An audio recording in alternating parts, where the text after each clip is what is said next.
Moi, dans ma vie, je suis en guerre contre personne parce que je pense que la réponse à l'ignorance, à la stupidité, à la différence, c'est l'amour. Allez, tu veux un petit clap? Je m'appelle Jarry, j'ai bip. Voilà, on va fêter mes 30 ans la semaine prochaine. J'ai 47 ans, je suis papa de 2 enfants, je suis humoriste, présentateur, animateur. Et j'ai une passion, les arts martiaux. Alors j'ai pris conscience de mon orientation sexuelle à l'âge de 27 ans. Pour moi, c'était une découverte. Bon, je me sentais pas exactement comme mes potes. En tout cas, dans ma sexualité, je vivais pas les mêmes choses qu'eux. Mais de là à m'avouer et à découvrir mon homosexualité, j'en étais très loin. Je me suis posé la question du choix que je devais faire. Est-ce que je devais vivre cette sexualité de manière cachée, dissimulée, et de continuer une vie d'hétéro normée, ou est-ce que je devais assumer et être qui j'étais? Et ça, cette dualité, elle m'a pris beaucoup d'années, parce que je savais qu'en faisant un choix, j'allais soit me décevoir et me trahir moi, soit décevoir ou étonner les gens de mon entourage. Et puis un jour, j'ai compris que la vie, elle est éphémère et que les choses passent et qu'on ne peut pas les revivre une deuxième fois. Donc je me suis dit, il faut que je sois à la hauteur de la chance que j'ai d'être vivant et d'être qui je suis vraiment. Quand j'ai commencé la télé il y a maintenant 12-13 ans, tout le monde me disait Jarry, ne dis pas que tu es homosexuel, voilà, n'aborde pas la question, sinon tu vas faire peur à la ménagère ou tu vas segmenter les gens. Je comprenais pas. Je comprenais pas ce que ça voulait dire.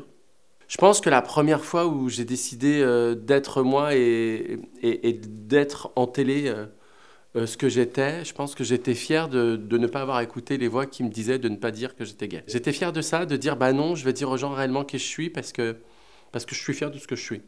Si le dernier jour de ma vie, je m'éteins en me disant je ne me suis jamais trahi, j'ai jamais été quelqu'un d'autre que moi, je pense que je serais fier à ce moment-là d'avoir été dans cette continuité-là. Comme tout le monde, j'ai été confronté au harcèlement, au rejet et à la discrimination. Je pense que la différence, elle a toujours fait peur.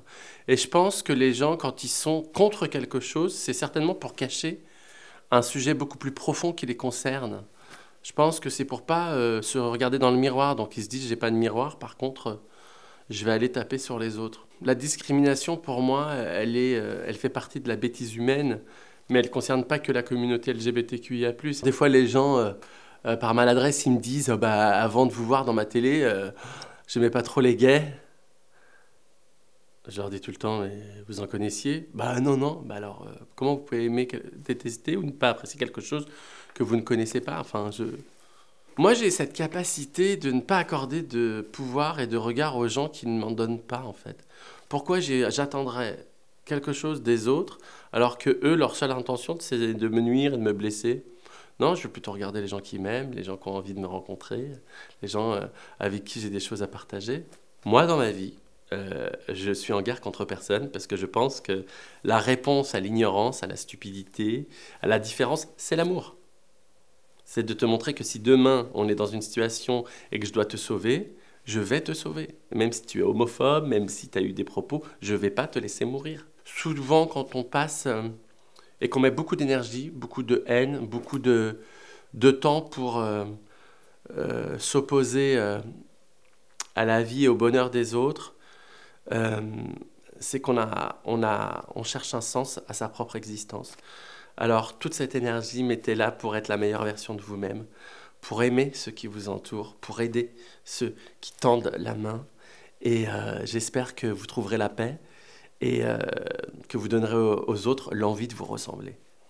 Ce qui me fait le plus de mal sur ma santé mentale aujourd'hui, c'est le fait qu'on me réduise tout le temps à ma sexualité. C'est-à-dire que je ne peux pas être au cinéma autre chose qu'un homosexuel, que dans ma vie, j'ai forcément peur de tout. J'aimerais qu'on me voie dans autre chose et que la manière dont je fais l'amour ne définisse pas entièrement qui je suis.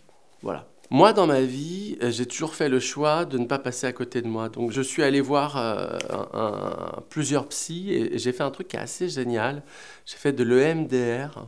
Un psychologue, donc c'est une technique qui travaille sur l'hypophyse et les choses que notre cerveau n'arrive pas à traiter. Mais je l'ai fait plus dans une démarche de découvrir si j'avais des choses à régler, plutôt que je me sens pas bien, on m'a fait du mal, je vais y aller. Si j'ai un conseil à donner aux gens, n'attendez pas d'aller mal.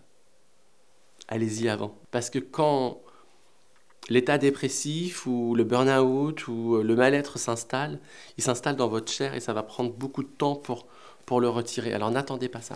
Quand j'ai commencé ce métier il y a 12 ans, on me disait tu vas faire rire le marais. Voilà, bon il est gentil, mais...